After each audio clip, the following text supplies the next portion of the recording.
Bonsoir, bonsoir. Alors, je voulais faire un petit live très improvisé où on peut parler de tout, de rien, de ce que vous voulez. Surtout parce que je viens de recevoir un message d'une personne en story qui a dit que j'avais l'air très très dure. Est-ce que vous pensez que je suis très très dure?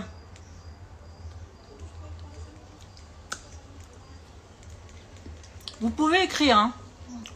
Bonsoir à tous. Merci Mehdi. J'ai envie de faire un live. Vous posez des questions et moi je vous réponds. En fait, je venais de faire plein de vidéos là que je dois monter, mettre en place pour vous les publier. On va parler de qui je suis, de mon parcours, de pourquoi est-ce que j'ai voulu devenir avocate. Je vais vous donner des conseils qui ont fait que pour moi ça a réussi. Alors, je suis très contente. Alors, j'ai des petits commentaires. Quelqu'un qui me dit non, vous êtes juste. Non, vous êtes très juste. Vous savez ce que vous voulez. Je vous apprécie sincèrement. Bah, moi aussi, je vous apprécie beaucoup. Bon. Est-ce que quelqu'un veut poser des questions ?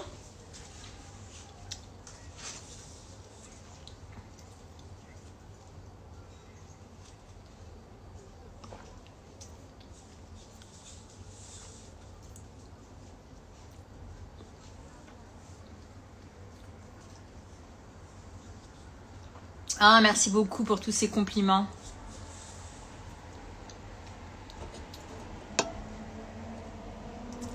Salut, j'espère que tout va bien pour toi. Bah oui, tout va bien, merci beaucoup.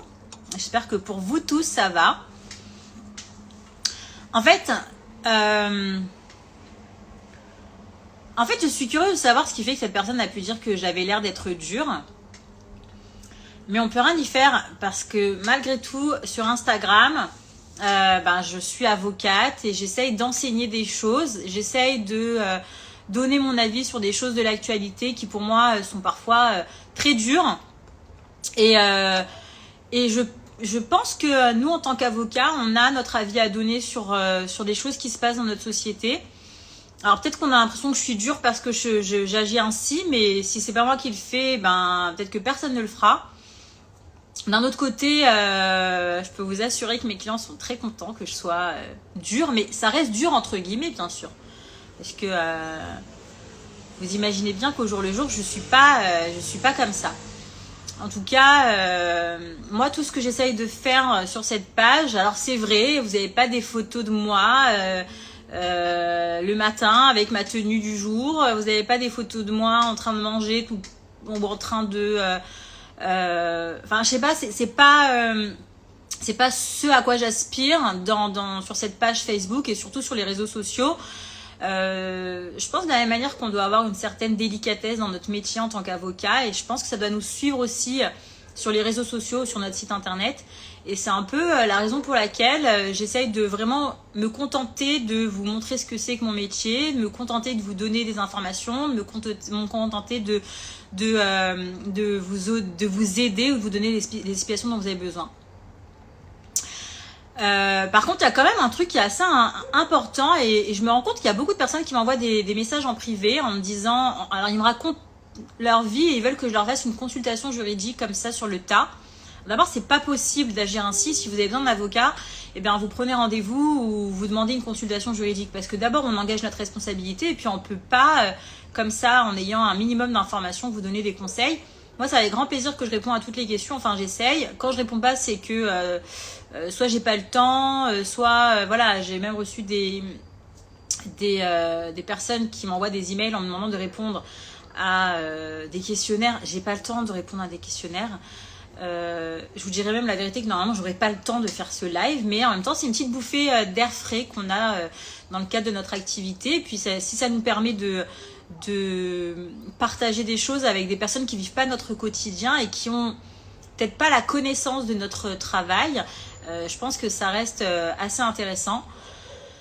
Donc voilà, j'avais ouvert ce live pour voir si vous aviez envie de communiquer, de partager. Et en fait, y a pas beaucoup de questions, de commentaires. Donc peut-être que vous êtes fatigués. En tout cas, je vous prépare plein de petites nouveautés. J'aurais bien voulu que vous me donniez un peu des pistes sur ce qui vous intéresse. Alors je vais pas forcément faire des vidéos qui soient axées sur les sujets qu'on me propose. J'essaie de faire une synthèse de tout ça. Aujourd'hui vraiment j'essaye d'axer mon compte. Au départ je voulais vraiment prendre des notions de droit et vous les expliquer, mais en fait ça n'a pas vraiment d'intérêt. Ce que j'ai envie de vous montrer, c'est qu'on peut arriver à tout si on a la volonté, si on est motivé, si c'est vraiment ce qu'on a envie de faire dans la vie. Et je pense que c'est vraiment ça le secret. Il faut être passionné, il faut avoir envie d'apporter quelque chose dans ce monde. Et je peux vous assurer qu'après, ça roule tout seul.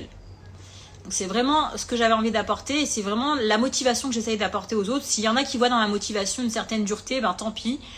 Moi j'y vois beaucoup de choses intéressantes que j'aimerais vous partager. Vous savez, la volonté, ben déjà, ça s'acquiert pas comme ça du jour au lendemain. On n'excelle pas dans ce qu'on fait ou on réussit pas forcément dans ce qu'on fait juste parce qu'on a décidé. Alors oui, c'est pas la décision, décider de réussir, c'est quelque chose de très important. On ne peut pas se contenter du fait qu'on a décidé de réussir. Il faut décider de réussir, mettre tout ce qui est en notre possible pour réussir. Il faut être hyper motivé et surtout, il ne faut pas avoir peur de payer le prix de la réussite. Payer le prix de la réussite, ça veut dire chercher le savoir, le mettre en pratique. Il y a plein de personnes qui lisent des livres mais qui ne les mettent pas en pratique. Il y a plein de personnes qui pensent qu'il faut juste vouloir pour pouvoir réussir. Alors, oui, mais pas que. Quelqu'un me demande si j'ai une chaîne YouTube. Alors oui, j'ai une chaîne YouTube. Vous pouvez la trouver dans le lien en bio. Sinon, je publie très régulièrement le lien vers ma chaîne YouTube. Mais bon, vous tapez sur YouTube Aurélie Nadjar, vous allez la trouver. J'y traite pas mal de sujets en fonction de l'actualité ou en fonction de ce à quoi je m'intéresse sur le moment ou par rapport au dossier que je traite.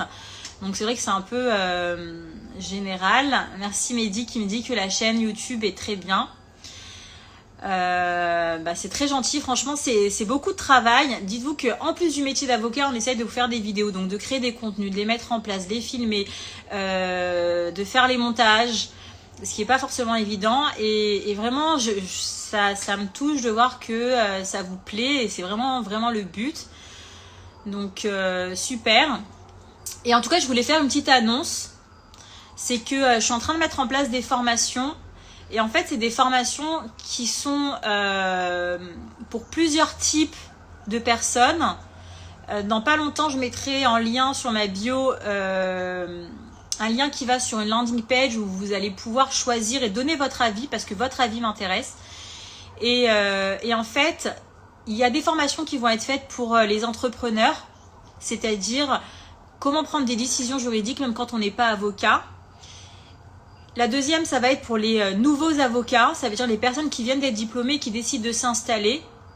Tous les rouages du métier, comment s'en sortir, comment faire de l'entrepreneuriat lorsqu'on est avocat, parce que on a tendance à penser que en sortant de l'école, et ben ça y est, on sait tout faire. Alors que non, on sait peut-être lire dans un code, chercher de la jurisprudence, mais on sait rien faire et en plus on n'est pas entrepreneur.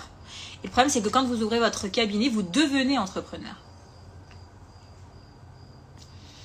Alors quelqu'un me demande si j'interviens en droit du travail ou c'est pas du tout ma compétence. Alors j'ai intervenu par le passé en droit du travail. Le problème c'est qu'en droit du travail il faut être hyper spécialisé. Et je laisse le soin à des confrères avec qui je travaille, qui sont hyper spécialisés sur le sujet, avec qui je travaille sur les dossiers bien évidemment. Mais moi je suis spécialisée en droit de la concurrence, en droit de la propriété intellectuelle, en droit commercial, tout ce qui touche aux contrats, aux créations de sociétés, aux baux commerciaux, aux cessions de fonds de commerce, etc. Vraiment la vie d'un entrepreneur. Ça passe par les contentieux de concurrence déloyale, par les contentieux de rupture de relations commerciales ou sur un dépôt de marque ou une contrefaçon. Donc vraiment la vie de l'entrepreneur, et c'est la raison pour laquelle j'ai la possibilité, vu que je connais le contentieux qui est derrière, de pouvoir donner des conseils en droit de l'entrepreneuriat, tout ce qui concerne justement les entreprises. Et très bientôt, je vais ouvrir une formation sur tout ce qui tend au droit du marketing et du digital, parce que justement, nous sommes dans une ère très différente entre les réseaux sociaux, les sites internet, les nouvelles technologies.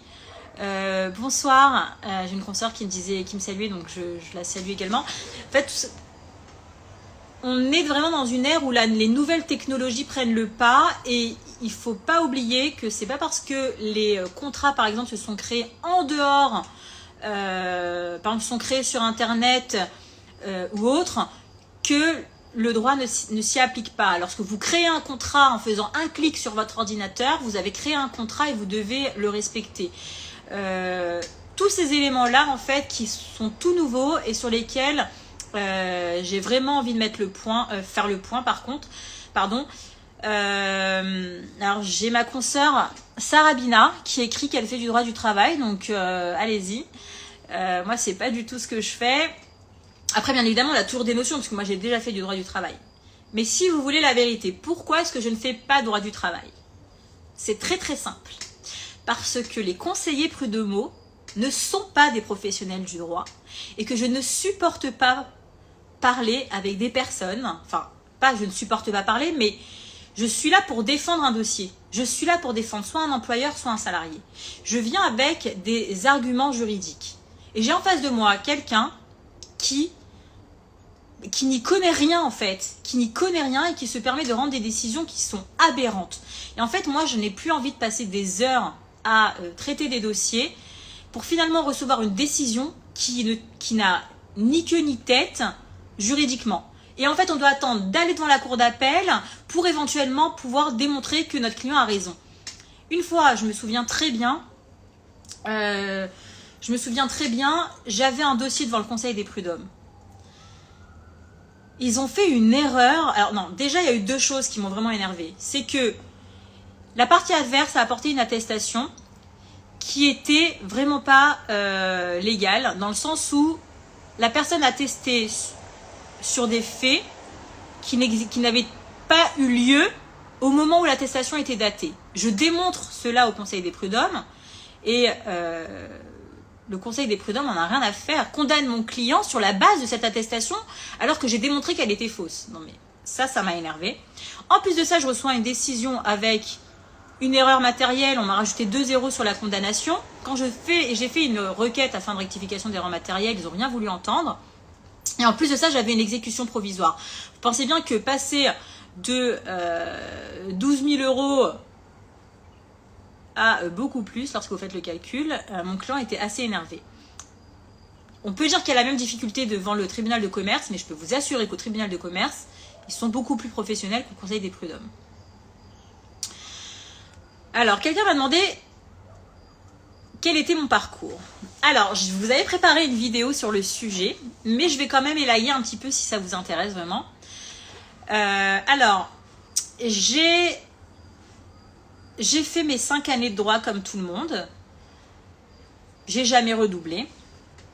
En fait, j'étais passionnée parce que j'apprenais à la fac. C'est-à-dire j'allais à la fac avec un vrai plaisir. J'étais l'étudiante modèle, on va dire, qui était là à tous les cours, qui ratait pas un amphi. Bon, je posais beaucoup de questions. Je ne sais pas si ça énervait ou pas les profs, mais je pense pas. Je pense que ça énervait plutôt les autres étudiants. Donc, ce qui s'est passé, c'est que j'ai fait une maîtrise en droit privé. Ensuite, j'ai passé le certificat de sciences criminelles et de sciences criminologiques. Donc, ces 2 certificats, parce que j'avais envie d'être pénaliste aussi. En même temps, dans la même année, j'ai fait donc le certificat en sciences criminelles, le certificat en sciences criminologiques. J'ai préparé le CRFPA et j'ai fait aussi un DEA en droit fiscal européen international. Alors vous allez me dire que je suis un peu cinglée d'avoir tout fait en même temps. Mais en fait, j'avais tellement envie d'exercer le plus rapidement possible que je me suis dit, bah, c'est pas grave. Je vais tout faire en même temps. Comme ça, dès que j'ai le CAPA, ça y est, j'exerce. Franchement, ça n'a pas été si compliqué que ça. D'abord, les certificats en sciences criminelles et criminologie que j'ai fait à Paris 2, C'était passionnant. Et puis après, voilà, je suis rentrée dans la vie active très rapidement. Pour ce qui est du CRFPA, j'ai fait une prépa en été.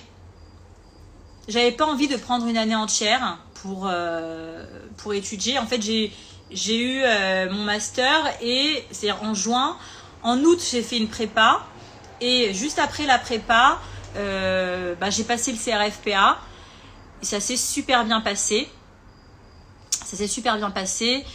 Je peux même vous raconter mon grand oral. J'ai fait une vidéo sur mon grand oral où je raconte un petit peu comment ça s'est passé. C'était assez extraordinaire. Et c'est vraiment une expérience qui peut montrer à tout le monde qu'il ne faut pas paniquer et qu'il faut surtout ne pas perdre sa motivation au moment où on a le sujet. Je vous explique pourquoi. On va dire que je ne sais plus comment c'est aujourd'hui, mais je sais qu'à mon époque, c'était il y a plus de 15 ans. Le CRFPA, c'était sur les libertés fondamentales. Okay, donc moi, j'avais appris toutes mes libertés fondamentales. J'étais super prête. Je suis venue avec tous mes codes. Et en fait, j'arrive, je prends le sujet et je vois qu'on parle de droit de l'urbanisme. Le droit de préemption, droit de l'urbanisme. Et là, je me dis, mais c'est une blague. Quel rapport le droit de l'urbanisme? Moi, je me suis tapé pendant je sais pas combien de temps les libertés fondamentales, le droit de l'urbanisme. Et là, je dis, est-ce que quelqu'un aurait un code de l'urbanisme? Parce que je suis venue avec tous les codes, sauf avec le code de l'urbanisme. Et là, on me dit, vous auriez dû ramener vos codes, vous savez. Et je leur dis, ouais, c'est ok, mais un code de l'urbanisme, je pensais pas que c'était utile, quoi. Et en fait, et c'est là le plus important, je me suis dit, écoute Aurélie, de toute façon tu peux pas aller demander un autre sujet, c'est ton sujet. Et il n'est pas question que tu repasses l'année d'après, donc tu vas te concentrer. Et il y a une chose qu'on m'a toujours dit pendant mes études, c'est lorsque tu maîtrises pas un sujet, que ce soit pendant un examen ou que ce soit pendant une conversation, amène toujours ton interlocuteur sur un sujet que tu maîtrises. En fait, je me suis dit, je sais pas si tout le monde sait ce que c'est que le droit de préemption de la commune. Le droit de préemption de la commune, c'est en fait, vous êtes propriétaire d'un appartement, enfin d'une maison surtout, et en fait, la mairie veut le terrain. Donc en fait, ce qu'elle fait, c'est qu'elle utilise son droit de préemption qui l'autorise à vous obliger à vendre votre terrain, même si vous n'en avez pas envie. En fait, vous avez l'intérêt général qui prône sur l'intérêt privé, et en fait, bien évidemment, qu'on va vous régler l'achat de la maison, mais en fait, on va vous contraindre de vendre alors qu'à la base, vous n'aviez pas envie de vendre. Du coup, je me suis dit, attends, droit de préemption, si c'est ça la définition du droit de préemption, ça veut dire que ça s'oppose au droit de propriété. Droit de propriété, c'est quelque chose que je maîtrisais. Je savais très bien ce que c'était que le droit de propriété, je savais très bien comment en parler. Et du coup, je me suis dit, il n'y a pas de souci. Je vais amener les examinateurs sur le droit de la propriété, qui est un droit que je maîtrise, et je vais faire je vais prendre les deux sujets et je vais avoir une discussion juridique. Et en fait, c'est ce que j'ai fait.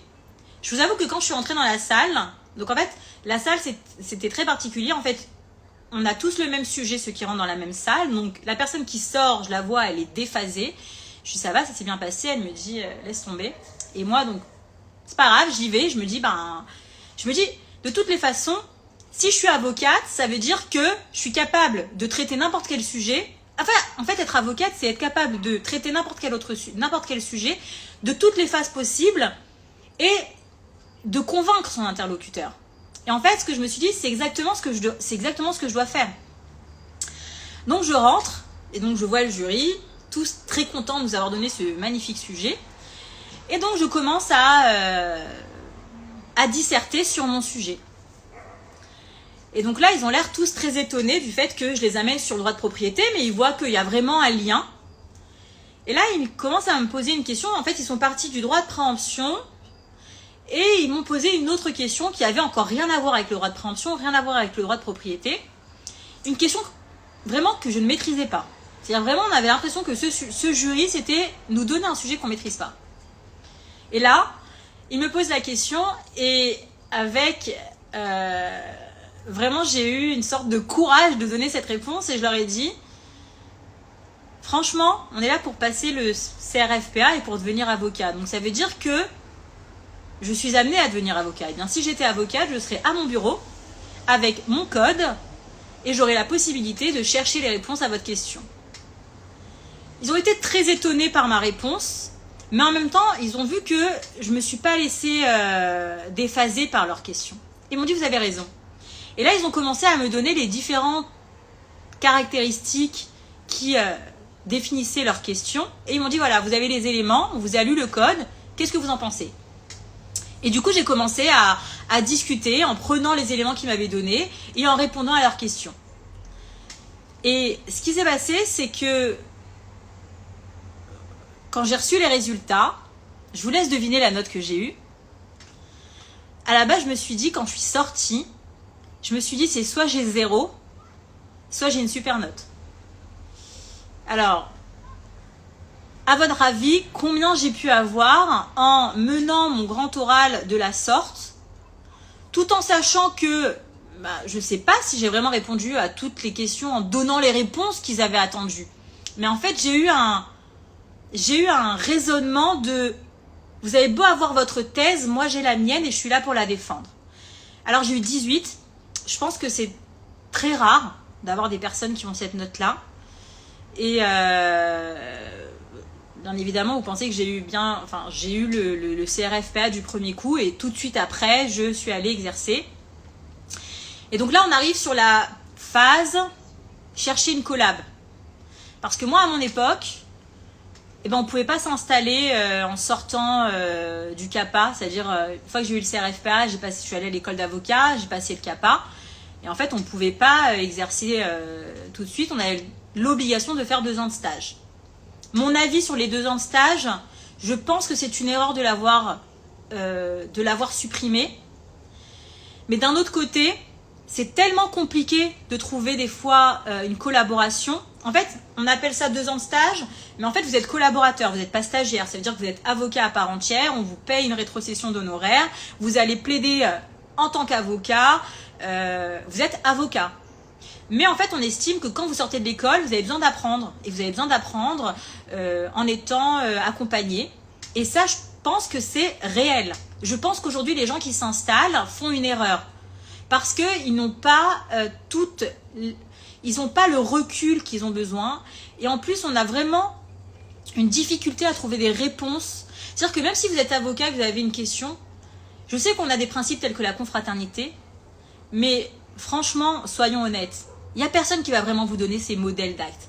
Il n'y a personne qui va vraiment prendre du temps et vous expliquer votre dossier. Parce que c'est votre dossier, parce que c'est vous qui allez toucher les honoraires et que cette personne, elle n'a aucun intérêt. Alors ok, elle va vous dire ici et là, vous donner des conseils.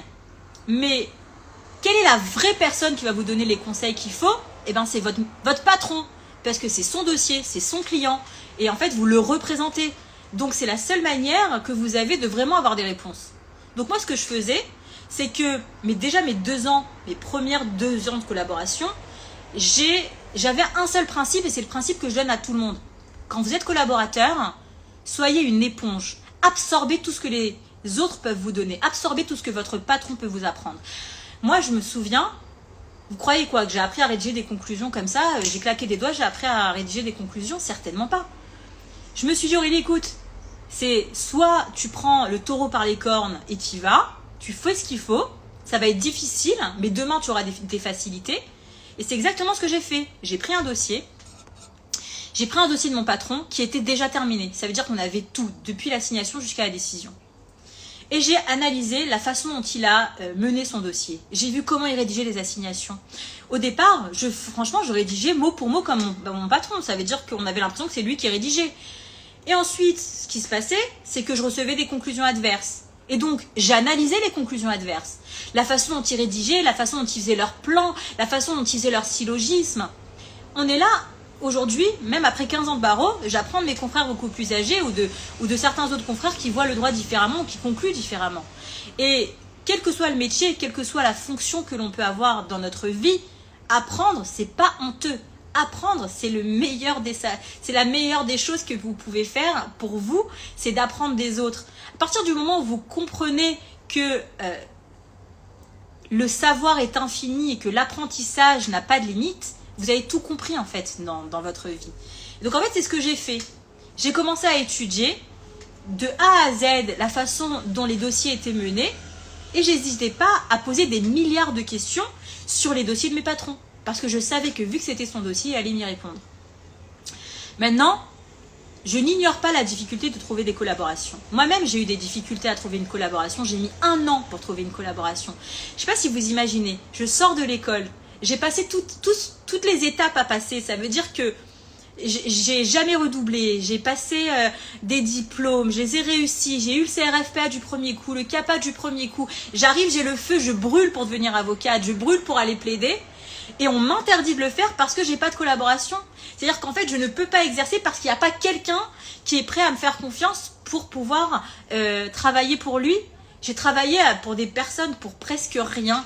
J'étais prête à travailler gratuitement tellement j'avais envie d'apprendre, tellement j'avais envie de travailler, tellement j'avais envie qu'on m'enseigne. Et finalement, j'ai réussi à prêter serment au barreau de Pontoise. J'ai été pris, ça n'a pas duré longtemps, j'ai été pris pendant 2 mois, après je ne suis pas restée, après j'ai fait mon transfert à Paris et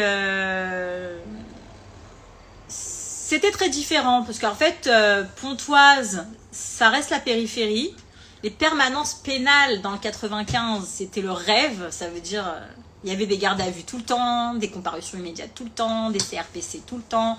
Franchement, je gagnais très bien ma vie juste en faisant des comparutions immédiates et des gardes à vue.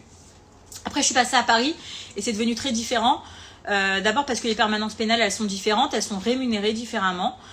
Et puis surtout, il y a énormément de concurrence, puisqu'on est énormément sur ce barreau. Et puis après, j'ai fait plusieurs collaborations. J'ai fait... Franchement, j'ai pas honte de le dire.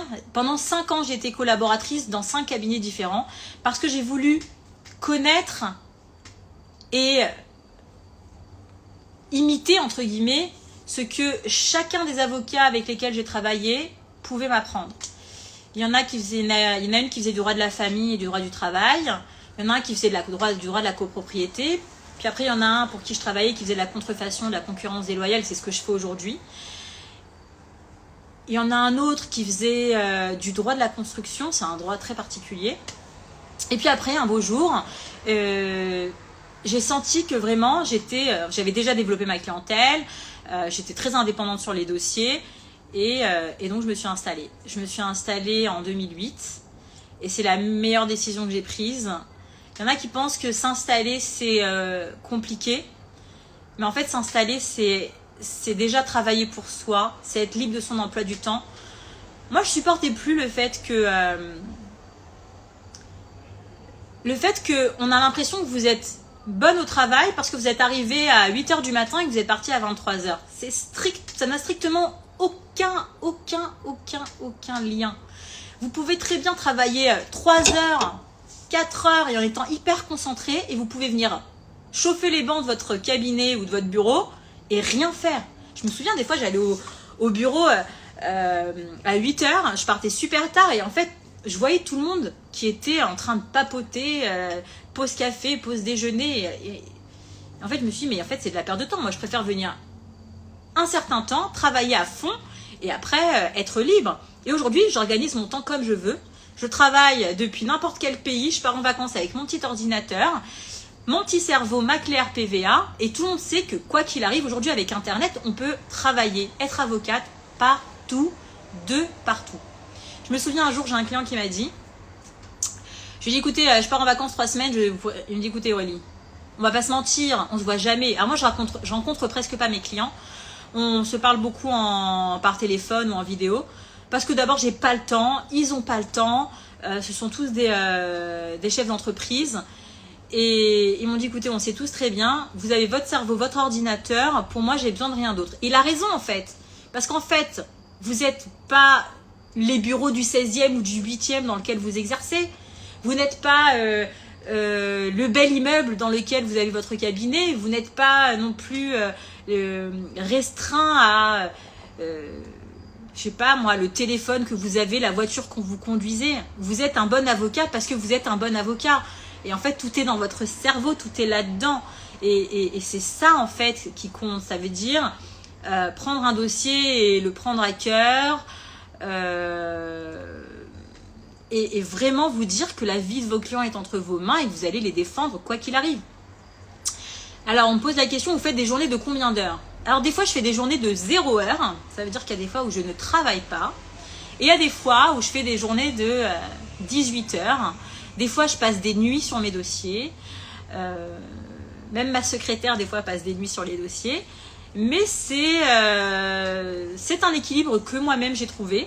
Parce que des fois, j'ai pas envie, en fait. Des fois, je suis pas motivée. Il y en a qui pensent que rédiger des conclusions, c'est tchic-tchac. Mais moi, j'ai besoin d'avoir une inspiration.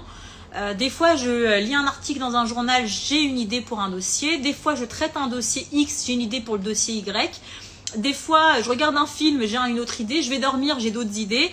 Et pour rédiger des conclusions, moi franchement, j'adore lire mes conclusions. Mes clients adorent lire mes conclusions. Et en fait, la plus belle récompense qu'on peut recevoir, c'est quand vous avez votre client qui vous dit « Maître, c'est parfait ».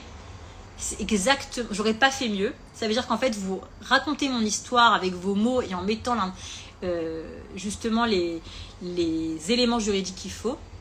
Mais je vais vous dire très honnêtement, la plus belle récompense que j'ai pu recevoir, et c'était cette année, j'avais plaidé une incompétence devant un magistrat. Et lorsque je suis revenue pour plaider le fond devant lui, il m'a dit « Maître, je tenais à vous dire que vos conclusions sont les plus belles conclusions que j'ai pu lire pendant toute ma carrière. Elles étaient concises, elles étaient bien rédigées, elles étaient claires. Et vous savez, quand je rédige des conclusions, je les rédige pas quand je les relis, je me dis pas oui, je vais les relire histoire de les relire. Si c'est pas clair pour moi, ça sera pas clair pour le magistrat. Si je suis pas convaincue, le magistrat sera pas convaincu. Et s'il faut que je refasse 3 à 4 fois mon plan, s'il faut que j'efface des choses, que je rédige pour que ce soit assez clair, je le ferai.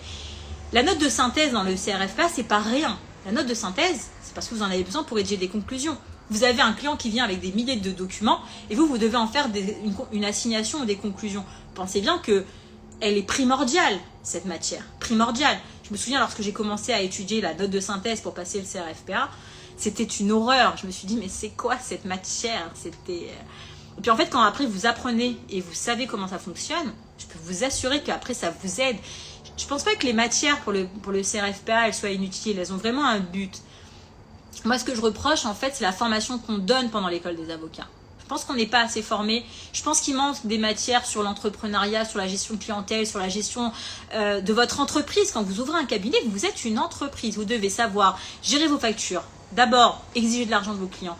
Vous êtes obligé de pouvoir gérer vos frais, gérer vos ressources. Et ça se fait pas tout seul. Vous devez aussi savoir gérer votre secrétariat, gérer vos collaborateurs. Et ça, il faut apprendre à le faire. Et je vais vous dire, après 15 ans de barreau, aujourd'hui, vraiment, je commence vraiment à me rendre compte de tout ça et à me dire, mais si j'avais appris tout ça bien avant, mon cabinet il aurait pu être encore plus fulgurant qu'aujourd'hui. Et c'est pour ça que ce que j'apprends, je veux l'enseigner. Pour ne pas que d'autres avocats qui sont jeunes se retrouvent dans une situation similaire et ne savent pas du tout comment gérer leur quotidien, comment gérer leurs dépenses, comment gérer leurs honoraires, etc. Donc, j'espère que j'ai répondu un peu à vos questions. Vous me connaissez un petit peu plus, que je vais paraître moins dure qu'une certaine personne a pu dire dans une des réponses à ma story. Et si vous avez d'autres questions, vous pouvez les écrire soit sur le chat, je laisse encore 2 petites minutes pour voir s'il y a d'autres questions. Sinon, vous pourrez les poser, je vais essayer de faire un petit montage de ce live et vous le poster. Alors, on me demande si j'ai un site internet pour le cabinet. Alors, je vous avoue qu'on est en train de refondre l'intégralité du site internet. Dans très peu de temps, je vais vous mettre ma landing page qui va vous mettre, c'est un questionnaire pour savoir un petit peu vos attentes, que ce soit si vous avez besoin d'un avocat pour un litige ou si vous avez besoin de formation. Et on est en train de faire en fait la mise en place d'un site internet qui sera comme un blog et avec plusieurs autres sites internet sur le métier d'avocat, c'est-à-dire si vous avez besoin d'un avocat, quelles sont les compétences du cabinet, etc. Et puis un site où on parlera vraiment formation, où j'expliquerai les formations, où vous pourrez vous procurer les formations. Et on espère que ça va fonctionner. En tout cas, le cabinet est en train de prendre lui aussi une nouvelle tournure. On est en train vraiment de se mettre au goût du jour par rapport aux réseaux sociaux, par rapport à Internet, par rapport au site Internet, etc. J'espère que ça va vous plaire. En tout cas, j'essaye vraiment de faire un contenu qui plaît. Et je tiens... Franchement, je compte sur vous pour m'aider à vous donner un contenu qui vous plaît. Parce que c'est ce qui est important. Je pense qu'on peut être... Moi, ça fait 15 ans que je suis avocate. Et aujourd'hui, en fait, j'ai un autre souffle que uniquement défendre des dossiers, rédiger des conclusions et obtenir des décisions de justice. Si je peux transmettre, eh bien, c'est ce que j'ai envie de faire. Si je peux aider, c'est ce que j'ai envie de faire. Et ça donne une toute autre dimension à cette vocation, en fait. Donc, je vous dis merci de m'avoir suivi sur ce live. On était près de 21 personnes. Je suis assez contente. Alors, quel conseil pouvez-vous donner à des étudiants qui souhaiteraient faire un stage dans un cabinet d'avocat? Est-ce mal vu d'appeler? Je pense que c'est pas mal vu d'appeler à condition que vous ayez déjà envoyé votre CV. Vous pouvez pas comme ça du jour appeler. Oui, bonjour, est-ce que vous cherchez un stagiaire, pardon. Vous envoyez votre CV avec un CV bien fait, une belle lettre de motivation. N'envoyez pas de courrier, s'il vous plaît, j'attends que vous me recontactiez, ce que j'ai déjà reçu. Restez dans la modestie, montrez vraiment à la personne que vous avez besoin d'elle. Et je pense que ça peut après donner lieu à un coup de fil, mais pas comme ça d'emblée en fait. Ça c'est ce que je pense et moi je suis très cool. Donc autant on peut dire que je suis très dure, mais je suis très très cool. Je suis pas le genre d'avocat, oui, il faut mettre les formes tout le temps. Moi j'ai mes clients, ils m'écrivent sur WhatsApp quand ils ont besoin. On se parle des fois à pas d'heure. On vit le dossier ensemble. C'est pas moi je suis avocate et je suis au-dessus de vous, vous êtes le client. Non. C'est ok, j'ai une prestation à donner. D'accord? Donc moi je donne tout. Vous me confiez votre dossier. Alors bien évidemment, vous réglez mes honoraires, parce que ça c'est important quand même. Mais une fois que c'est fait, une fois qu'on a le deal, une fois que la convention d'honoraires a été signée, on est à fond dans votre dossier et on fait tout ce qu'il faut pour que vous le gagniez. D'après vous, pour une recherche de collab, il faut aussi une lettre de motivation. Alors, mon avis n'est pas celui des autres confrères, mais je vais vous le donner. Personnellement, je me contrefous de la lettre de motivation, sauf si elle est particulière. Parce que si c'est pour aller sur Internet, pour aller chercher un modèle de lettre de motivation, faire un copier-coller, franchement, je m'en fiche. Par contre, si vous m'envoyez votre CV en me disant à quel point vous avez envie de bosser, à quel point vous êtes motivé, et à quel point vous avez envie de bosser avec moi parce que vous connaissez telle ou telle qualité qui me sont propres parce que vous me suivez, ça peut que vous donner avantage. Mais si c'est pour faire un copier-coller d'une lettre de motivation, ça sert à rien. Je vais vous donner mon propre exemple. Moi, j'ai jamais rien fait comme tout le monde. Mon CV, il était fait à l'arrache, je faisais jamais de lettre de motivation. Et une fois, je suis allée donc à un rendez-vous, on m'a dit j'ai pas vu de lettre de motivation. Et donc du coup, je leur dis écoutez, la lettre de motivation, c'est moi, je suis la motivation incarnée. Donc posez-moi toutes les questions que vous voulez, je vous y répondrai. Mais juste vous envoyer une lettre de motivation pour envoyer une lettre de motivation. Franchement, ça va pas louper. J'ai eu le job, donc vous voyez comme quoi il n'y a pas de règle. Je pense qu'il faut être soi, il faut venir avec ses particularités, avec ses caractéristiques, avec votre punch, votre personnalité. Je pense qu'en fait dans ce métier on cherche des personnalités, on cherche des personnes qui vont pas être là en train de compter les heures, non pas parce qu'on a envie que vous soyez esclave, non, parce qu'on a besoin de voir que de la même manière que nous on va être à fond sur les dossiers, vous allez également être à fond sur les dossiers. Mais après, lorsqu'il y a moins de travail, il y a moins de travail. Mais lorsqu'on est tous à fond et qu'il y en a un qui me dit bon moi je m'en vais, je sais pas, on a un truc à rendre demain, on est tous sur le qui-vive. Vous voyez, c'est un peu ça la difficulté en fait. Mais sinon, vous voyez, moi par exemple, je cherche une collab. Je cherche désespérément une collab. Une collaboratrice ou un collaborateur. En fait, je reçois des CV. Ça me dit rien sur le candidat. Donc du coup, je commence à travailler avec la personne. En fait, je me rends compte que tout est creux dans la rédaction de l'assignation, il n'y a pas de syllogisme, que la personne, en fait, je lui dis, mais toi, est-ce que tu es convaincu par ce que tu as rédigé? Parce que moi, je suis pas du tout convaincue. Et en fait, je pense que l'autocritique aussi, c'est important. Ça veut dire quand vous êtes avocat et que vous rédigez une assignation, on n'est pas là juste pour dire, waouh, j'ai rédigé une super assignation. Non. Est-ce que tu es convaincu par ce que tu as écrit? Est-ce que tu es convaincu par tes arguments? Est-ce que tu as mis chaque pièce qui va venir illustrer chacun des arguments? Est-ce que tu as pris la pièce en question, tu l'as détaillée, tu es venu faire un copier-coller de ta pièce pour montrer au magistrat que oui, tu as la pièce qui démontre ton argument? Ou bien est-ce que tu te contentes juste de dire « j'ai raison » Est-ce que tu te contentes juste de dire au magistrat j'ai raison, donnez-moi un cas de cause, entre parenthèses, pièce 4, 5, 6 » Non, mais d'où moi je suis. D'abord, il faut savoir une chose. Tous les magistrats, je ne mets pas tout le monde dans le même... Mais tout le monde ne lit pas vos pièces. Et c'est pour ça qu'il est important de reprendre les pièces dans les assignations et dans les conclusions. On me dit comment se former à la rédaction d'assignations et conclusions à part la pratique. À mon sens, tout le monde a besoin d'être formé et c'est aussi votre rôle de transmission. Alors, je réponds aux deux questions. Comment se former à la rédaction d'assignations et de conclusions à part la pratique? 1. Vous venez à mes formations. 2. Vous allez pratiquer. Ou 3, vous allez être collaborateur et à ce moment-là, vous allez pouvoir imiter les conclusions ou l'assignation de votre patron, vous allez pouvoir poser des questions, etc. Comme j'expliquais dans une autre vidéo, j'ai fait mes formations parce que j'estime qu'il y a deux manières d'apprendre. Soit par l'expérience, soit par l'expérience personnelle, soit par l'expérience d'autrui. Et l'expérience d'autrui, en fait, c'est la meilleure expérience que vous pouvez avoir. Parce que l'expérience personnelle, elle s'obtient par les années qui passent. Donc, c'est soit vous attendez d'avoir, je ne sais pas combien d'années de barreau, moi pour le coup, j'en ai 15, pour avoir mon expérience. Soit vous apprenez de quelqu'un qui a 15 ans de barreau tout en ayant 2 ans de barreau et de pouvoir avoir les mêmes compétences que cette personne parce que vous aurez imité ce qu'elle fait, vous aurez posé des questions, vous aurez utilisé sa méthode de travail. Vous voyez ce que je veux dire ? Alors oui, tout le monde a besoin d'être formé. Il y a différentes manières d'être formé. Et après, chacun est libre de choisir. Être collaborateur, c'est aussi très bien. Aller faire des formations, c'est aussi très bien. Faire les deux, c'est aussi excellent.